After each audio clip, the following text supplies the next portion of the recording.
Mas sem mais delongas, vamos começar então com a apresentação do Danilo. Primeiro que está aqui na programação, Danilo Magalhães, caracterização e monitoramento do manguezal através de sensoriamento remoto. Danilo, está aí? Estou aqui, Suzana. Boa tarde, pessoal. Pode compartilhar a tua apresentação? Lá. Se é que tem apresentação, se não, só falar.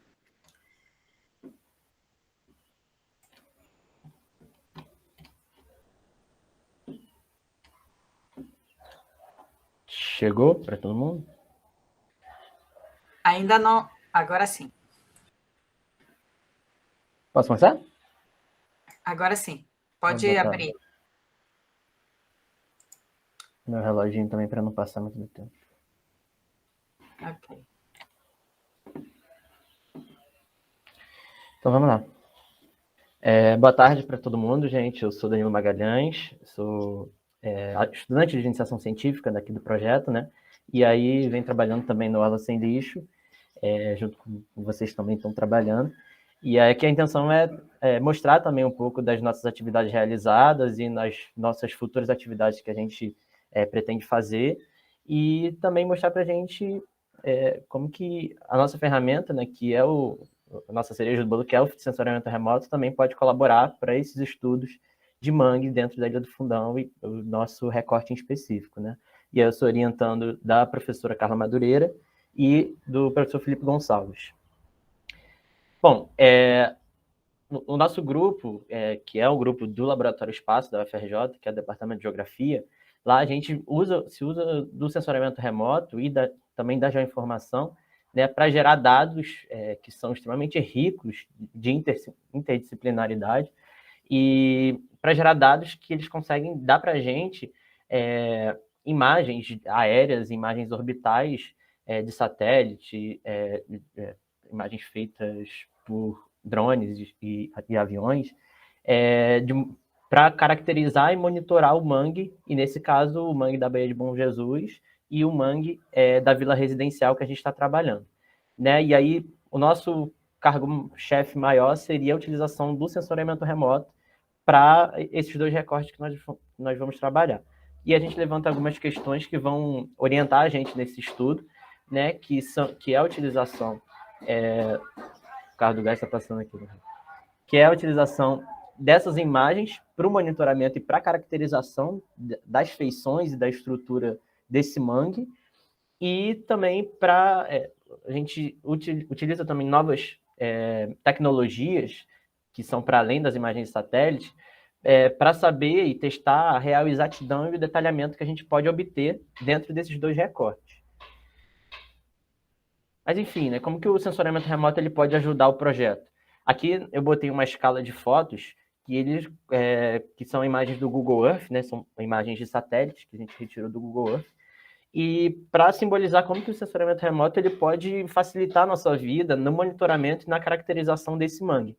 Aqui é o recorte do mangue da Vila Residencial, né, e aí a gente traz isso tudo, e aí uma escala temporal, de como que o sensoriamento remoto ele ajuda a gente a reconhecer e ordenar tanto a gestão quanto o planejamento da área que a gente vai trabalhar.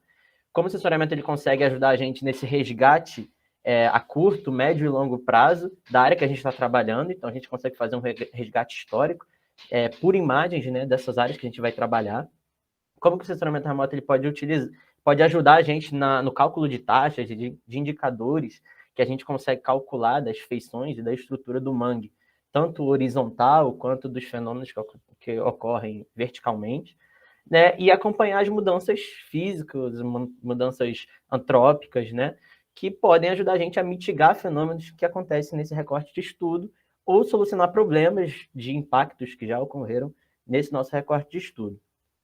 E aí o nosso grupo Espaço da UFRJ é um grupo que pertence ao Departamento de Geografia, e aí dentro dos variados setores do projeto Orla Sem Lixo, a gente dá apoio em dois setores específicos, que é o terrestre e o aquático, né? No meu caso, no nosso grupo, a gente dá o apoio terrestre, e aí o Wilson, daqui a pouco ele vai apresentar o trabalho dele também, que dá o apoio aquático.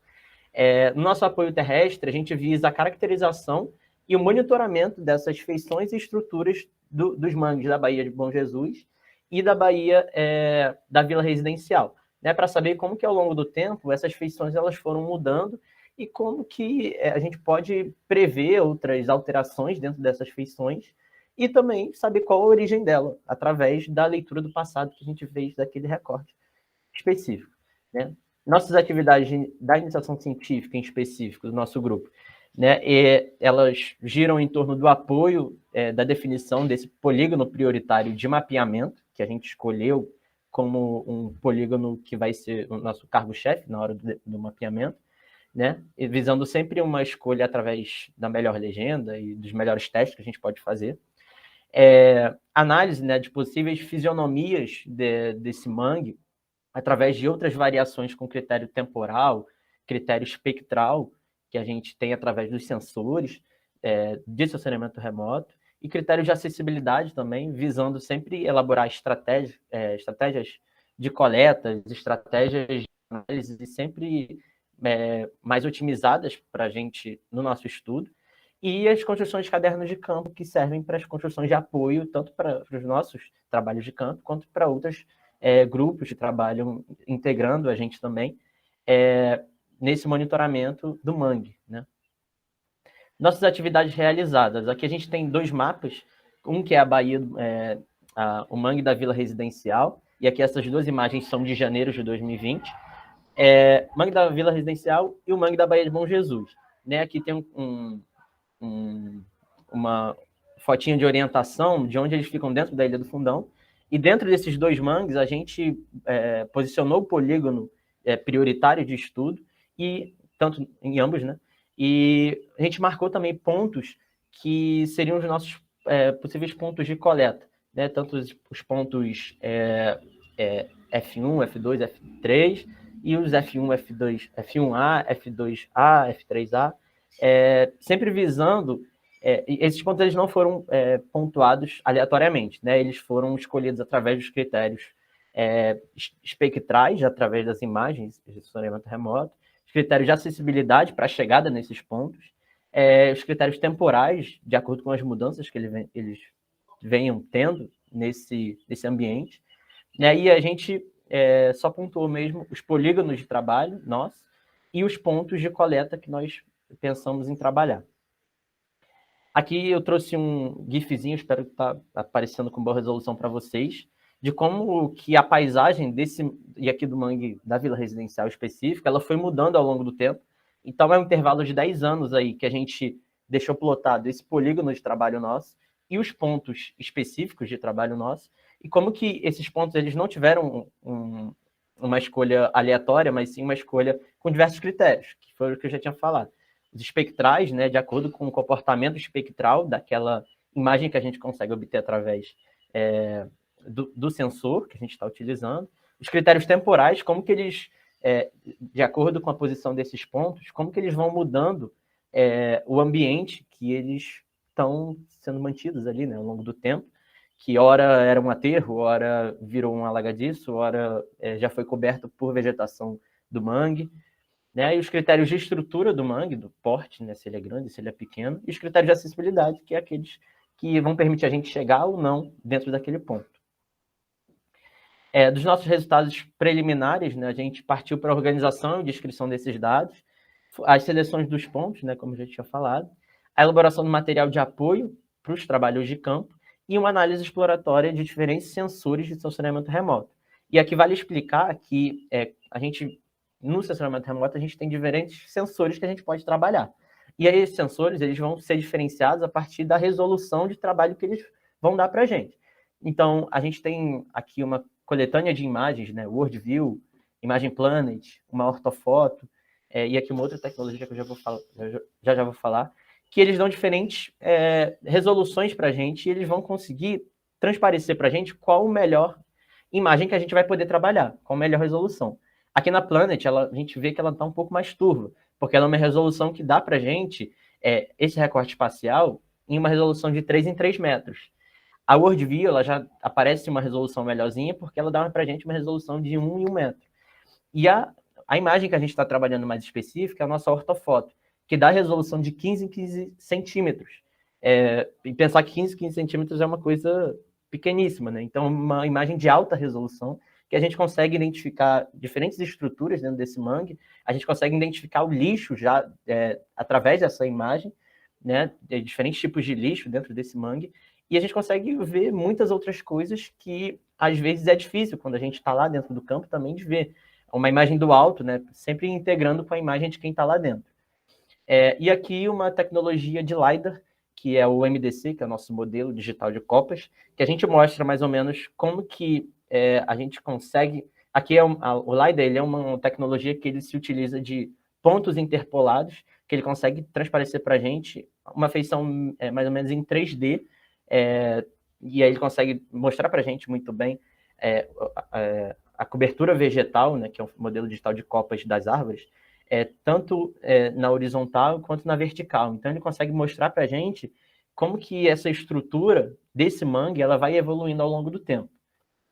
E aí, através desses sensores, a gente tem diferentes respostas que eles podem dar para a gente. E aí, cabe a gente decidir qual a melhor resposta. Aqui eu trouxe a resposta do infravermelho, que é a imagem de vegetação, ela é mais contrastada, então fica melhor para a gente analisar. E aí, dependendo da nossa demanda, a gente vai usar o infravermelho. Aqui a cor verdadeira, que é a cor que a gente vê no Google Maps, no Google Earth, quando a gente abre no celular, é o que mostra para a gente, né? A cor verdadeiramente como a gente vê. E aqui a imagem do LiDAR, né? Que é essa tecnologia do modelo digital de copas, que mostra para a gente qual a altura da copa das árvores dentro desse mangue. Então, é o mesmo recorte, né? No mesmo tempo, com diferentes tipos de resposta. E a gente pode variar tanto essas respostas espectrais desse recorte, tanto nos critérios de evolução do tempo, a gente pode escolher outras datas que a gente queira, e pode mudar também o espaço. A gente pode isso aqui é o mangue da Vila Residencial, a gente pode usar isso também no mangue da Baía do Bom Jesus, né? E aqui os nossos próximos passos, que são continuar na análise exploratória desses dados remotos, né, para detecção de diferentes feições e estruturas do mangue, fazer o levantamento através do veículo aéreo não tripulado, que é o VANT, né, e a integração e intercâmbio desses dados advindos do campo e dessas bases que outros grupos que trabalham também no Aula Sem Lixo podem ajudar a gente no nosso trabalho, ou a gente também pode ajudar no trabalho deles. Então, agradeço, acho que essa é a apresentação de hoje. Muito obrigado a todos. E é isso. Muito obrigado, Danilo. Se não tiver perguntas agora, eu deixaria as perguntas para o final. Pode ser? Você vai ficar, né? Muito bom. Perfeito, fico sim. Muito boa apresentação também, parabéns. Obrigado. Porque a gente está bem apertado com o tempo, então vamos passar para a próxima apresentação da Clara Borman. Manguezais, vegetação. Continuamos com o assunto dos manguezais. Oi, gente, boa tarde. Vocês me escutam? Sim. Perfeito. Então, vamos lá. Tela inteira. Então, anotem suas perguntas para lá para o final a gente fazer um debate aí com ele. Quando estiver compartilhando, vocês me avisam, que eu acho que tá meio lento. Não sei se é porque a câmera está ligada, mas ele está dando uma travadinha. Ainda não apareceu.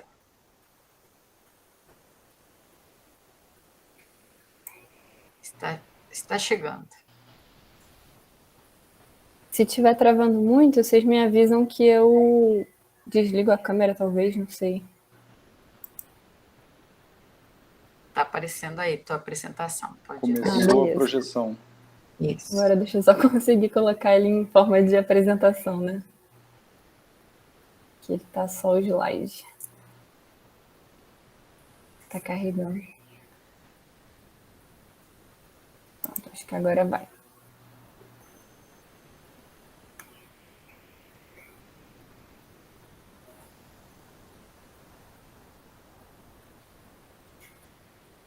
Foi ou ainda tá carregando? Ainda está carregando.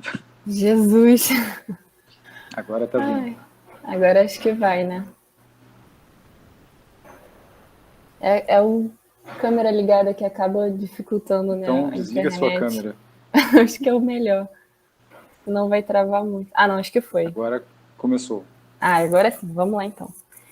Então, gente, agora sim, boa tarde. Eu vou falar sobre a caracterização dos manguezais da Ilha do Fundão. Nossa equipe é composta pelo professor Marco, que estava falando agora, e por mim. Aí, fazendo uma breve apresentação, né? Meu nome é Clara Borba de Cerqueira. Eu sou formada técnica em controle ambiental pelo Instituto Federal do Rio de Janeiro. Foi até lá que eu conheci o professor Marco, ele foi meu professor de legislação ambiental. E atualmente eu sou graduanda em Ciências Biológicas pela UFRJ. E aí, sabendo que a nossa equipe é bem diversa, a gente escolheu apresentar um pouquinho, né, sobre a nossa área de estudo. Então, os manguezais eles são definidos como zonas de transição entre o ambiente marinho e o terrestre, e eles são restritos à região litorânea, né, em áreas de contato do mar com os rios. Eles preservam a qualidade da água, reduzem a poluição por filtragem de materiais em suspensão e assimilação de nutrientes dissolvidos.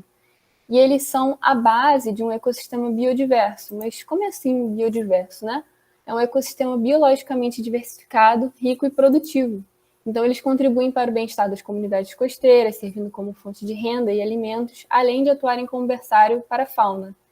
E também são protetor contra as mudanças climáticas. E aí, por que isso, né?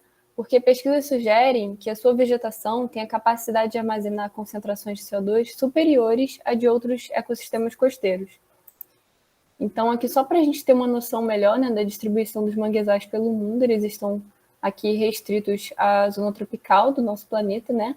E no Brasil a gente tem 5 espécies, sendo que dessas, apenas 3 ocorrem na região do Sudeste, que são elas, o mangue vermelho, e a sua principal característica são esses isóforos, né, que formam esses arcos característicos. Então, quando você está andando no manguezal, é bem fácil de identificar essa espécie, por conta dessa característica dela.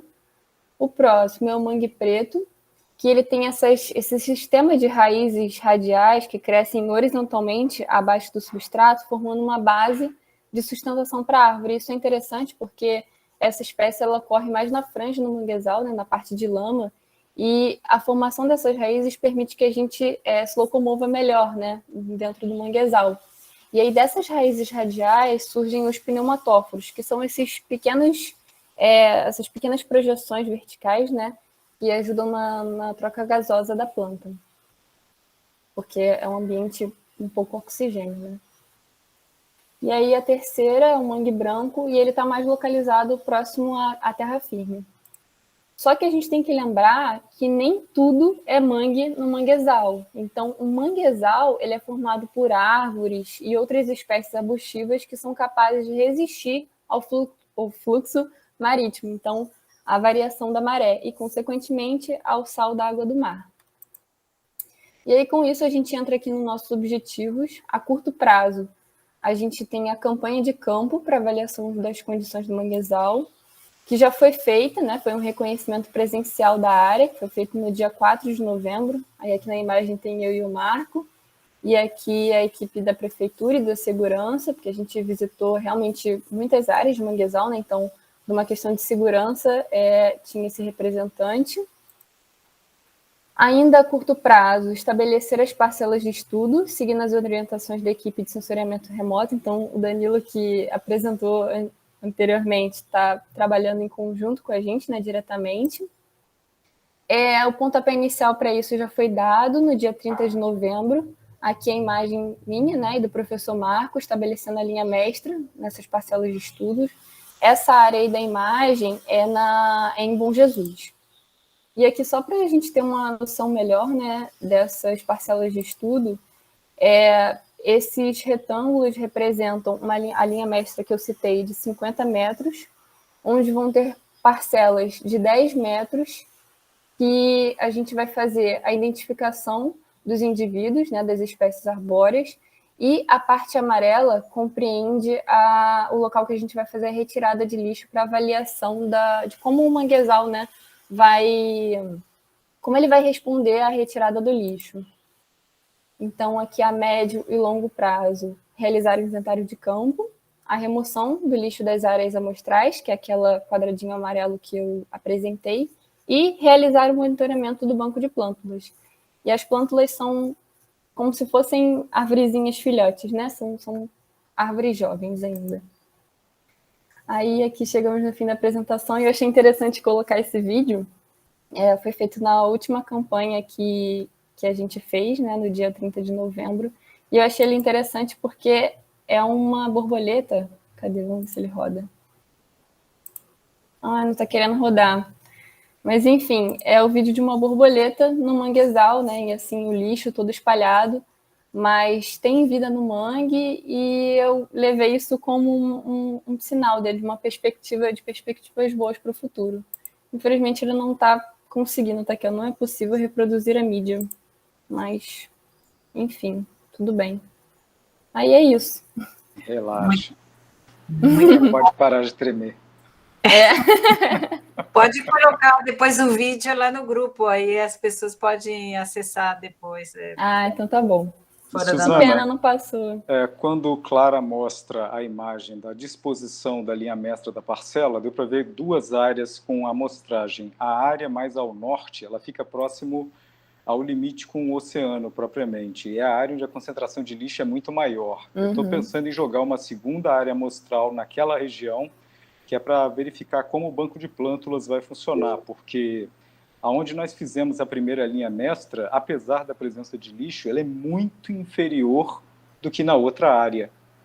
E percorrendo a área, você vê que tem algumas áreas pequenas com uma quantidade muito alta de plântulas e outras que são simplesmente um deserto. Então, eu acho que reflete mais o impacto do resíduo do que onde nós lançamos a linha mestra, a primeira. Justamente. Muito bom. Maravilha. Bom, ninguém levantou a mão, então nós vamos para a próxima apresentação, que é da Priscila, agora com os caranguejos do manguezal. Parabéns, Clara. Vou colocar uma perguntinha aqui para você. Já pode ir pensando lá para o final. Boa tarde, Priscila, bem-vinda. Boa tarde, obrigada. Vou começar a compartilhar.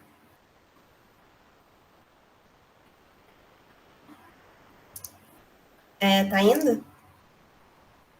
Está. Pode abrir, não está ainda em modo apresentação. Aí.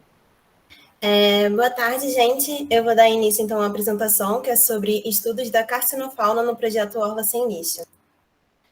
Eu sou Priscila Gomes, eu sou uma das alunas de IC do projeto Orla Sem Lixo, e eu faço Biologia Licenciatura na UFRJ, e faço parte do Laboratório de Carcinologia do Departamento de Zoologia da UFRJ e sou orientada pelo professor Eduardo Almeida, que é o coordenador do Laboratório de Carcinologia.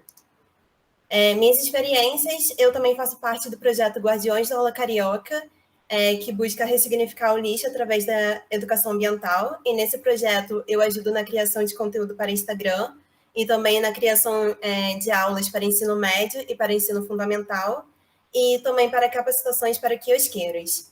E em relação ao laboratório de carcinologia, no momento eu estou fazendo levantamento bibliográfico e leituras de artigos e também aprendendo a fazer dissecções de caranguejos. Eu falei que eu faço parte do laboratório de carcinologia, mas o que seria carcinologia? Seria um ramo da zoologia que estuda os crustáceos. Exemplos de crustáceos são os caranguejos, siris, lagostas, camarões, mas no projeto a gente vai focar nos caranguejos. E eles fazem parte do filo Artrópoda, do subfilo Crustácea, por isso são conhecidos como crustáceos, da classe Malacostraca e da ordem Decápoda. Eles possuem 3 estágios, que seria o estágio larval, juvenil e adulto, sendo que o estágio larval ele é dividido em 2, que é a larva zoé e a larva megalopa. Eles também passam por 2 fases, que seria a fase dispersiva e a fase assentante. Então, falando um pouquinho sobre o seu ciclo de vida, aqui seria um siri, mas seria da mesma linha de raciocínio, quando o indivíduo adulto ele acaba se reproduzindo e formando as larvas, e aí forma a larva planctônica, que é a larva zoé. Ela é levada pelas correntes marítimas, por isso ela está na sua fase dispersiva. Então, ela se desenvolve e forma a larva megalopa. A larva megalopa, ela está na sua fase assentante, que ela passa do plâncton para o bêntus, ela passa da água para a lama. Então, ela se desenvolve e forma o indivíduo juvenil. O juvenil, ele não está na imagem, mas é como se ele fosse que nem um adulto, só que menor, e ele não pode se reproduzir.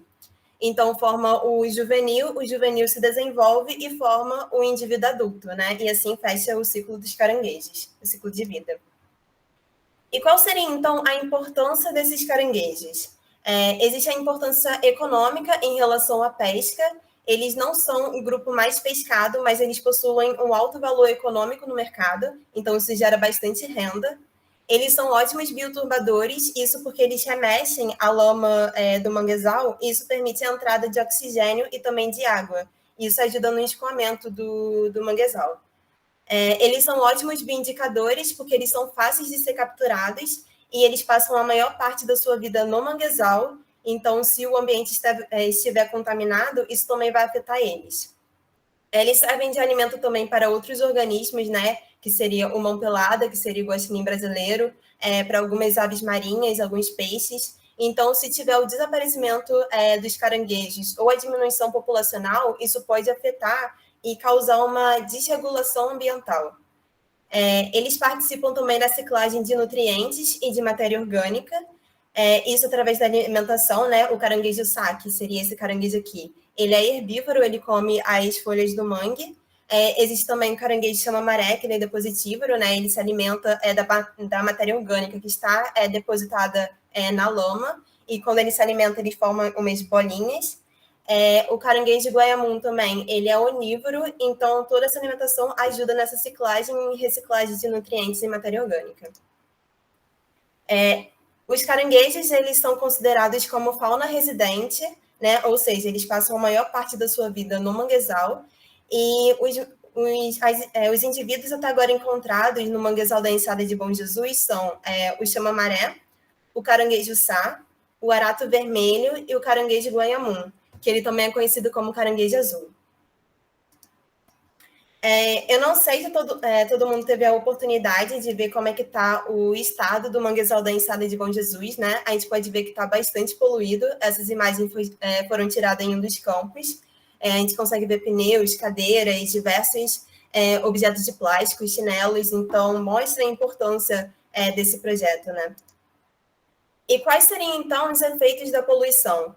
Existe o risco para a saúde humana, para os pescadores que vão para esses manguezais para fazer a captura desses caranguejos, para as pessoas que se alimentam desses caranguejos que estão nessa região que está poluída, e também das comunidades locais que estão próximas a esses manguezais, né? Então, essa poluição, ela acaba afetando o ecossistema como um todo, o manguezal, e isso acaba prejudicando a sua fauna e também a sua flora.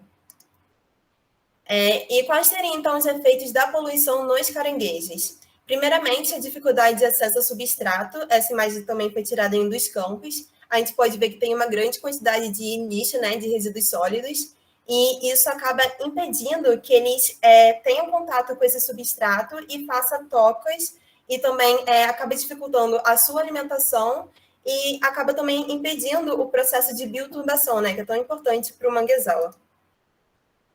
O segundo ponto seria em relação ao enredeamento, que é quando esses resíduos acabam prendendo esses organismos de alguma forma, e isso acaba podendo matá-los de fome, né, como aconteceu nesse caso aqui, desse caranguejo que ficou preso nessa caixa, ou eles podem ficar expostos, né, e correr mais riscos. O terceiro ponto seria em relação à alimentação de plásticos. Essa imagem foi tirada de um artigo que é do Neves, que teve a participação do professor Eduardo Almeida. Ele está com aumento de 20 vezes e foi tirado do estômago de um siri da Baía de Guanabara. Então, a gente vê que isso é uma coisa bastante ocorrente, né? E o que acontece com essa ingestão de plástico pelos caranguejos? Esse plástico ele pode lesionar o seu trato digestório, né? Pode até causar morte no indivíduo, além também de ser vetor de outros poluentes, ou seja, a substância acaba se aderindo a esse plástico, o caranguejo se alimenta e acaba sendo contaminado tanto pelo plástico quanto pelo poluente. E a nossa contribuição para o projeto, né, na enseada de Bom Jesus seria a avaliação da carcinofauna local, que a gente vai ver a sua densidade populacional dos caranguejos e também a sua diversidade. E vamos fazer, o ideal também seria fazer uma caracterização populacional antes e depois da instalação da barreira, e também auxiliar nas análises de efeito da barreira e na distribuição das larvas planctônicas dos caranguejos. Nós vamos colocar transectos e quadrados. Possivelmente, iremos colocar 2 em cada região. 2 no médio inferior, 2 no médio superior e 2 no supra. E nisso nós vamos avaliar as espécies menores e juvenis e também as espécies maiores. Em relação às espécies menores, que seria o caranguejo chama-maré, nós vamos colocar quadrados de 3x3, vamos fazer uma coleta manual com esforço padrão por quadrado, ou seja, nós vamos utilizar possivelmente 2 coletores e fazer uma contagem máxima de coleta em cada quadrado.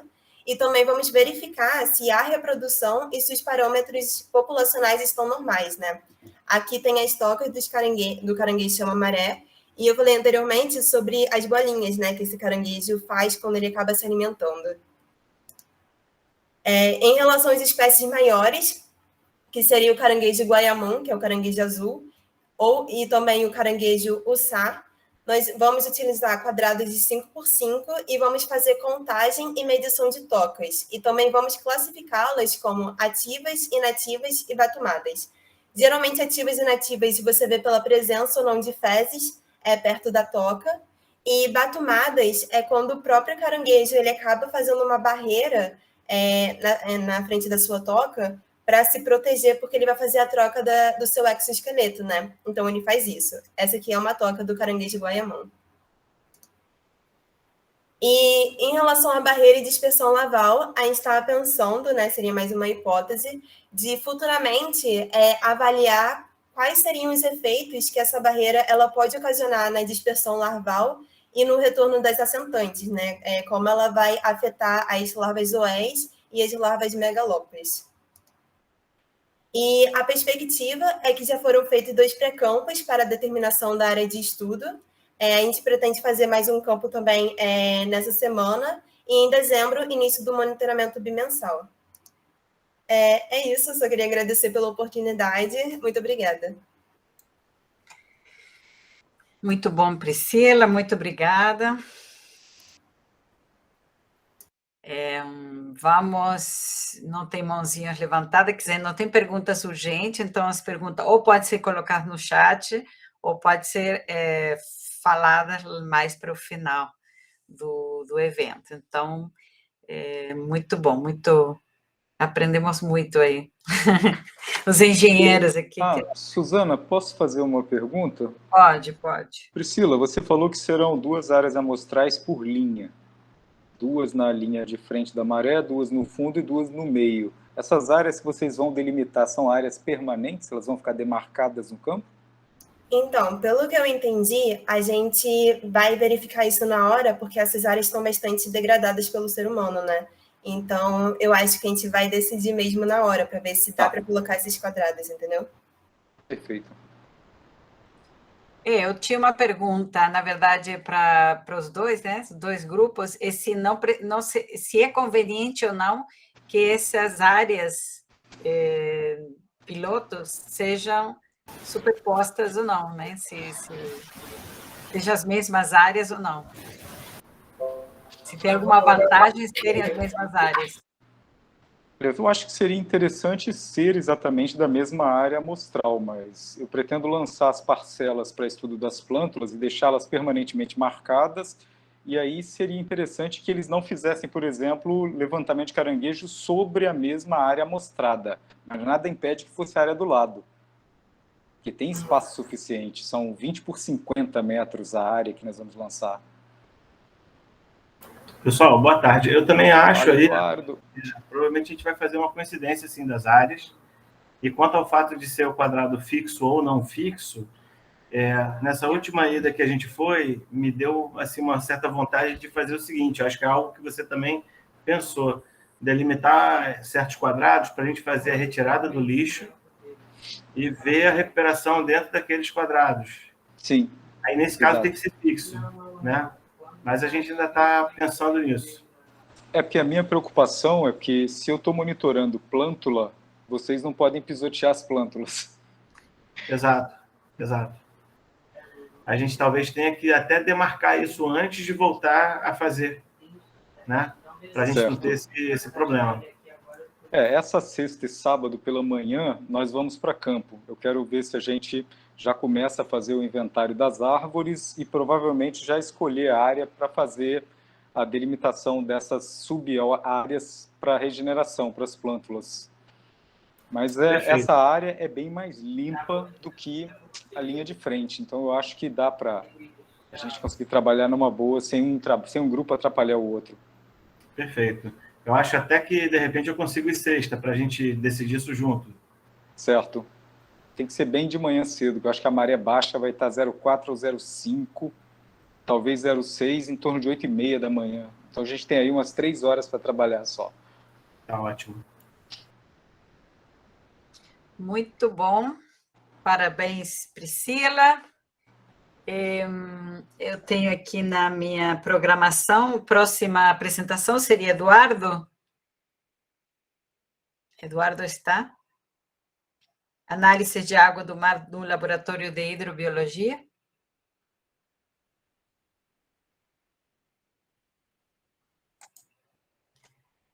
Acho que Eduardo não está. Só tem o Eduardo dos caranguejos.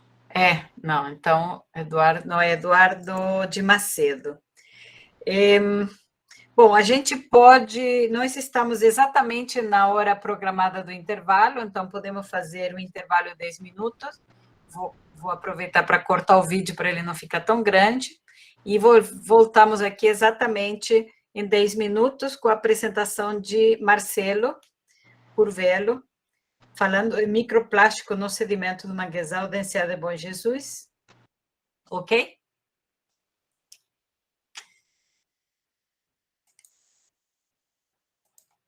Só vou interromper, não vou fechar a sala, só vou interromper a gravação.